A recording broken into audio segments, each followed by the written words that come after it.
If you look around at some of the most popular streamers and YouTubers that have been making Dead by Daylight content for the past 7 years, you can see that many of them were Souls creators beforehand. The most obvious example of this is Darva. This Spaniard with the Planyard is quite possibly the largest name in the Dead by Daylight content creation space, with a gorillion subscribers on his main channel, nearly 1 million on his second channel, and 5,000 to 10,000 viewers at every single live stream. But if you look back before he started playing Dead by Daylight, you'll see some amazing Dark Souls achievements, like when he was the world's first to beat Dark Souls 2 all bosses without ever getting hit.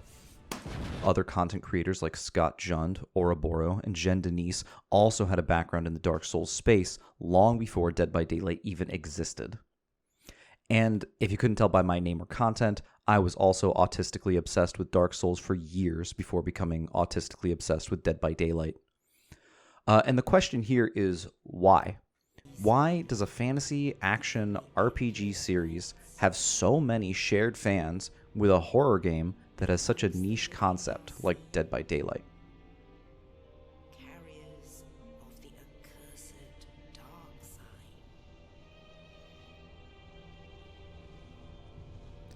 Most of those who had played and thoroughly enjoyed Dark Souls when it came out reveled in the game feeling like something unique amongst the genres of games that were coming out at the time. In the sea of first-person shooters, action games, and JRPGs that were really popular in the late 2000s and early 2010s, Dark Souls stood out and was advertised as a game that would push those playing it beyond what they were used to.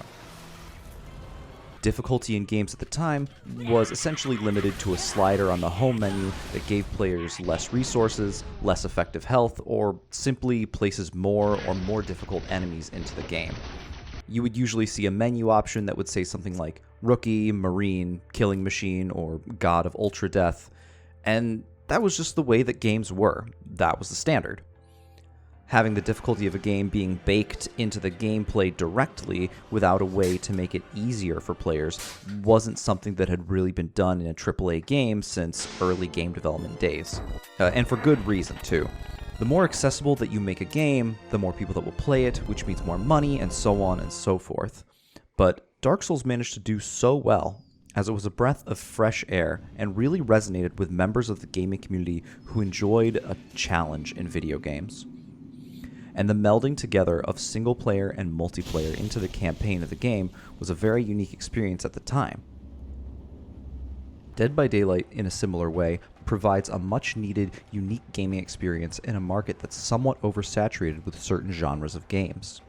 In a world where PvP games are mostly limited to team-based shooters, battle royales, fighting games, and MOBAs, Dead by Daylight provides a niche experience to those who either don't enjoy those types of games or those who are unable to play them. And Dead by Daylight really is the only place to get this kind of unique gameplay. Other development teams have tried to fill this niche with their own asymmetric games, but none have even gotten close to how successful Dead by Daylight has become. Let's take a step back into the literal gaming Stone Age, the year 2011.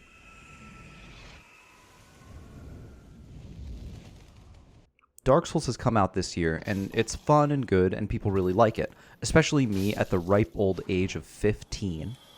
As someone who was never good at shooters or really any video game before, obsessing over Dark Souls and learning everything about it became a part of my personality. And there was one thing in Dark Souls that made it so enjoyable and endlessly replayable: the multiplayer system.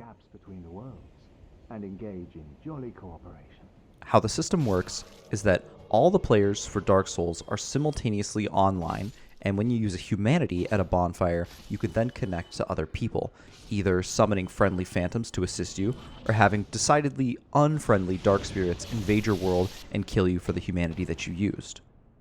This system of jolly cooperation or deadly combat kept the player base strong, with thousands of people playing every day just to help new players or to fight each other.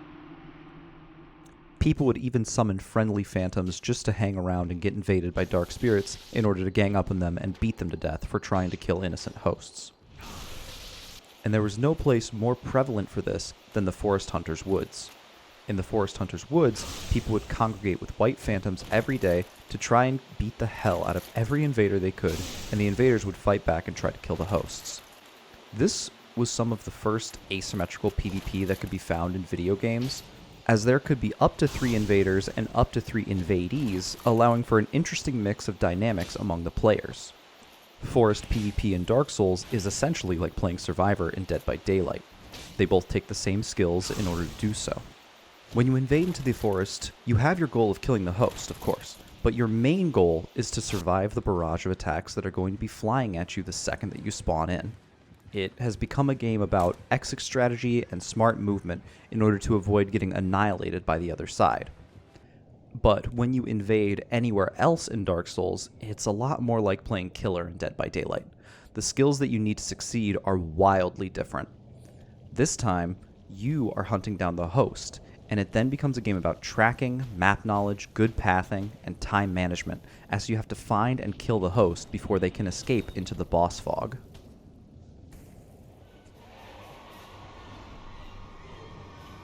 Dark Souls is celebrated for its complete lack of any type of actual storytelling through direct means. So much so that people have received an insane amount of money and subscribers for just figuring out what Miyazaki actually meant by But soon the flames will fade, and only dark will remain. In that same vein, Dark Souls isn't just going to explain how any of the mechanics of the game work either. Numbers, basically. What do they mean? It basically drops you naked with no instructions save for a few messages on the ground, right into a dangerous world and wants you to just figure it out.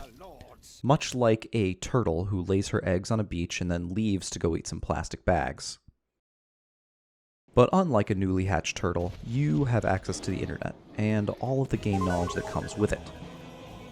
Dark Souls bases its game around not giving you information and basically letting you do whatever you want. But it does a great job embracing that by allowing people in-game to leave messages for others to help them figure out what the fuck to do. When you get into the PvP of Dark Souls, there's essentially no information about how it works other than some vague item descriptions. This lack of any real information led directly to people putting hundreds or even thousands of hours into creating highly detailed wikis that describe exactly how everything in the game actually works. It also led to some people naming their much worse wiki directly after themselves and embedding their Twitch livestream directly on all the pages to get more views. The developers of Dead by Daylight also have a wonderful way of not letting anyone know how anything works in their game, especially the details of killer powers. So in the same way, a large online community had to pick up the slack finding out exactly how Killer's powers works and making huge online databases detailing everything. The YouTube community also helps in this aspect, showing how to use Killer's powers properly and how their add-ons interact with their powers in a more accurate way than how the game does it, which is barely at all. Almost every multiplayer game at some point in time will have unintended mechanics spawned from the developers being dogs that astute players will learn about and then implement into their kits in order to gain an advantage over other players. In most multiplayer games, these will get fixed when found, usually to the dismay of those that have found them. However, in Dark Souls PvP, the bugs were so rarely fixed due to the developers simply not caring that much that they just got baked into the basic mechanics of combat, and nearly everyone who wanted to play would have to learn about them in order to win against most people. Techs, like dead angling, which is facing away from your opponent to hit behind their shield, double backstabs, which is where you both attempt to backstab at the same time, negating the damage from both, and toggle escaping, where you toggle your weapon or shield to get out of the hit stun, are so commonplace that you would see one of them nearly every time that you would play Dark Souls PvP.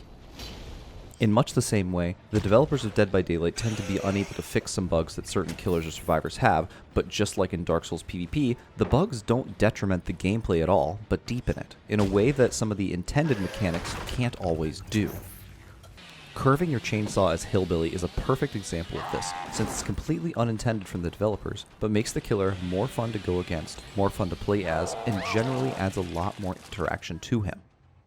Other killers like the Blight and Wesker have hug techs where they will lose collision while using their powers in order to slide around tiles and get some very nasty hits. Again, these are unintended but healthy mechanics since they add more to the characters, and learning about what these characters can do is a great way for survivors to express their skill as well.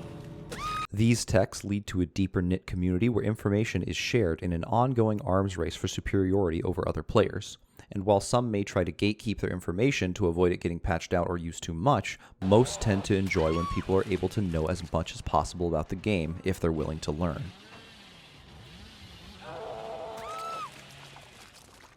When Dark Souls was released, its tagline was "Prepare to Die," and this type of tagline will attract two very specific video game enjoyers. One type of gamer that it interests are those that consider themselves as hardcore, someone who sees a challenge and wants to overcome it. These are your basic, I beat Halo on Legendary then bragged about it all throughout 8th grade type of gamers, who will often see games as an obstacle rather than something to do for fun. The other type of gamers are those who ostentatiously think that a game couldn't possibly be as hard as it claims and will attempt to circumvent the difficulty wherever they can. These two gamer types bleed into the PvP in obvious ways, spawning two types of players. One who takes it very seriously and enjoys to 1v1 people and takes pride in mastering mechanics and game knowledge, and another that enjoys winning in creative ways or trolling other players in any way that they can. These two types of players are prevalent in the Dead by Daylight space as well, and it's as simple as seeing what some of the most popular videos in the category are in order to see the parallel between the two games. Some of the most popular types of videos about Dead by Daylight focus on optimal play and tournaments, while the other section of videos focuses on trolling players a la running 0-hour killer for 5 gens. These two types of players always seem to be at odds with each other, claiming that one of them is ruining the game for the other, and this has been happening for the past 13 years now. Will it ever stop? No. When Dark Souls launched back in 2011, no one could have expected the longevity that it would have, since at the end of the day, it's just a single-player game with light multiplayer elements.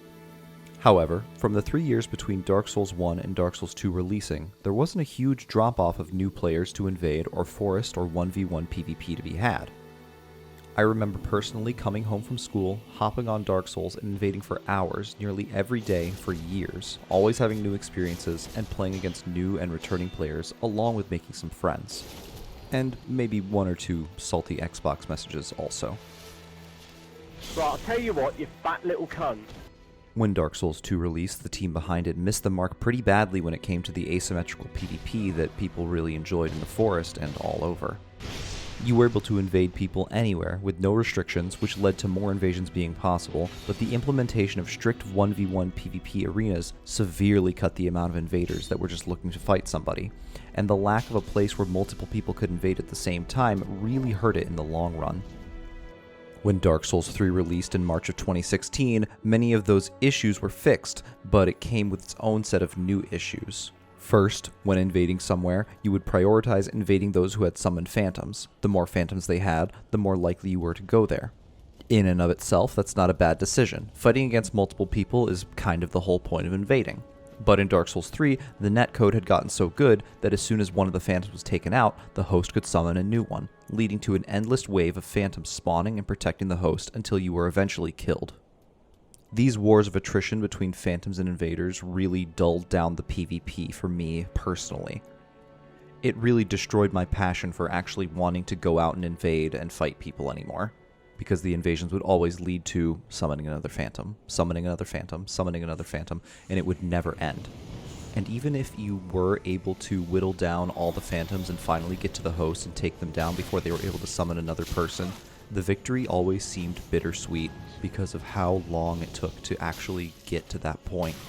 There was one area where multiple phantoms could invade hosts at once, but the area is just bland looking and lacks the map knowledge advantage that the forest had, along with the same issue as before with infinite friendly phantoms being summoned. Additionally, the way this area was designed was very conducive to 1v1 experiences, with a large open arena in the starting area, and this led to it as a whole being reduced to 1v1s and fight clubs where the host would watch other players fight. Trying to find an invasion anywhere in the game could also prove difficult, as there are so many different areas where people could be, and the embering system encouraged players to only become invadable right before the area boss.